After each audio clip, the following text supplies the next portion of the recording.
લોકસભા 2024ની ચૂંટણીને લઈ ભાજપે પોતાની પહેલી યાદી તો જાહેર કરી દીધી, પરંતુ લોકોની નજર હવે બીજી યાદી પર છે। લોકો સવાલ કરી રહ્યા છે કે બીજી યાદી ક્યારે આવશે। ગુજરાત ભાજપે 15 ઉમેદવારોની યાદી જાહેર કરી દીધી છે પહેલેથી જ, અને હવે 11 ઉમેદવારો જાહેર કરવા જઈ રહ્યા છે। મંગળવાર 12 માર્ચની સાંજ સુધીમાં આ નામો જાહેર થઈ શકે છે। દિલ્હીમાં 11 માર્ચ સોમવારની મોડી રાત્રે ભાજપ પાર્લામેન્ટરી બોર્ડની બેઠક મળશે। આમાં ગુજરાતની 11 બેઠકો સહિત 150 બેઠકો પર ચર્ચા કરવામાં આવશે। અંતે મંથન પછી નામો નક્કી થશે।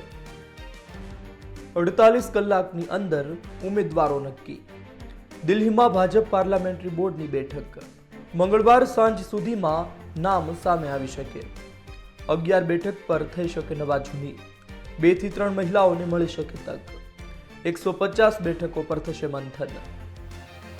ભારતીય જનતા પાર્ટી કંઈ નવું કરવાને લઈ જાણીતી છે।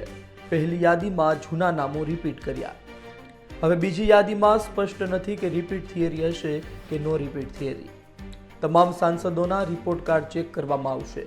મત સમીકરણો જોવામાં આવશે। સંગઠન માટે કરેલી કામગીરીની નોંધ પણ લેવામાં આવશે। આ તમામ તપાસ કર્યા બાદ અંતે નામ નક્કી થશે। બ્યુરો રિપોર્ટ, ગુજરાત તક।